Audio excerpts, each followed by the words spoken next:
I'm sitting on the bus, and this girl was sitting right over to the side, and she was just stunning. Had one of them big old 1975 afros that was perfectly round. Her skin was so clear. Just everything about it was perfect. And I was riding the bus to go to the acting class, and I kept looking at her and looking at her.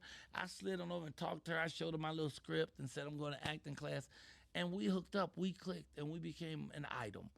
And then when I turned myself in, I was like, shit, I'm going to jail. So I left the building that was on Wilshire, the military place, and walked the back streets. In fact, the police pulled me over because it was in a very nice area. And they was like, why are you walking through this neighborhood? Back then, it's illegal to walk and be black in that neighborhood. And I was like, I'm just going home. And he said, well, okay, we'll get off the street. And I went back to her and said, I'm about to get arrested. And she went on and done me right. Oh, she gave me that ooh-achi coo for the last time. And then I carried my ass back, and they were so mad because the military had come and I wasn't there, and they went back. So they had to come back again from San Diego to pick me, so they handcuffed me to the chair. And then they came back and they arrested me, and they put me in the barracks for about 8 days under arrest, and then they sent me to Fort Dix in New Jersey for basic training. And then I went on to become military police. Yeah. What's the funniest or most I would say intriguing story that you have from your military experience? Well, for me, it would be them trying to court-martial me because I shot my gun in the barrel.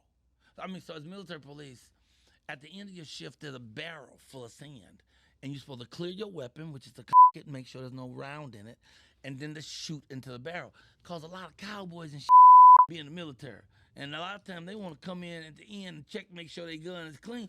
They aim in the air and shoot, click, right? But sometimes the gun goes off. So now they have a barrel. So it was one day I come from duty, and I was having trouble. I wasn't good in the military because I was a black man that was independent. And it was so many white folks that was from Alabama and Mississippi, and they would have one stripe.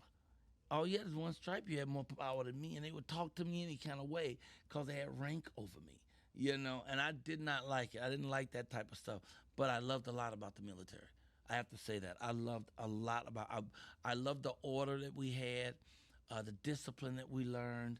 I loved that I got the GI Bill, so I went to college for 4 years on America's dime because I did that.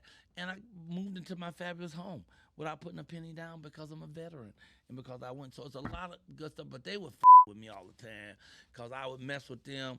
And then when they tried to court-martial me, then I was saying I'm constantly having headaches. So they put me on something, Vicodin or something, and I would have to take that, but they put me on arrest where I had to stay in the barracks. So I couldn't do nothing but stay in the barracks. I loved it. All I did is stay in the barracks, listened to Al Jarreau, wrote letters, wrote a poetry book, and I would drag myself to the mess hall and eat, drag myself back, and then enjoy myself. And then when that was all over, they couldn't court-martial me because I'd done the right thing. I was supposed to shoot in the barrel. That's what the barrel was there for. And then after they dropped the court-martial, they turned around and offered me $2,000 to re-enlist. Yeah. I was like, y'all crazy. Y'all treat me like shit. And then you want to give me $2,000 to stay longer? That's how they get a lot of guys to stay longer. They hit you with that bonus. At the end. And it's a couple of thousand. Then they hit you with a bonus if you get married. They hit you with a bonus if you have kids. Right. All that golden stuff. cuffs on you. Yeah. But I ain't gonna lie, I did enjoy a lot of being in the military. It meant a lot to me, and I respect all veterans. In fact, every place I go, I carry one of my coins. I got 13 military coins. Because I went over and did. I performed in 13 military bases after I got out. After I got out and became like a popular comedian, I did Camp Liberty. I did Camp Victory. We stayed in Saddam's mansion. When they killed Saddam, they turned the mansion into a hotel.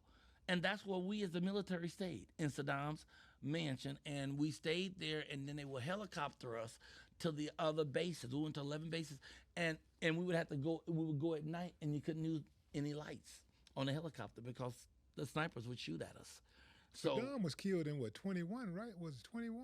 I mean, not 21, 2000. I thought he was killed in 2001. I don't know when he was 2002. killed, but I was way out of service by then. I was a stand-up comedian. Yeah, but you say, but y'all stayed in this you mean before all of it, everything went down? No. After they killed him, everything went down, and we had troops now in Iraq, because I went to Iraq and Iran, and we had troops there. So the military would pay us and fly us in. Oh, you saying for our American okay, troops. yeah, right. Yeah, I went to perform for the American troops. You was throwing me off because you was saying, I thought you were saying as a soldier you went out there. No. I was out of soldiering. I said by then I was just a stand-up comedian. Yeah, I got you. Kind of popular as a comedian, and so they hired me, and I went over and did 11 bases, and it was amazing. It was amazing, and to this day, I go to places and people walk up to me and say, "Man, I was there when you came to Iraq, brother. Thank you." You know, so it was some cool shit. It wasn't as cool as doing prisons though, because I did prisons for 14 years. I would take comics into the prison in Los Angeles. Once a month, I take 5 comics in, and we do a free concert for the inmates, an hour and a half concert. And we did that once a month. It was called Comics Go to Jail. And it would be 5 comics plus me, and I couldn't pay nobody nothing. I couldn't give them $20 for gas. They volunteered their services, man. And every month we went in, and to see the look on the face of the inmates, that's why I'm so happy about being here today. To see the look on the face of the inmates, because they don't get talent like ours.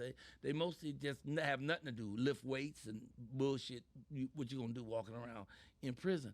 So when we came, they would behave. So they could, because if you didn't behave, you weren't going to be able to go out to the yard and see the comedy show.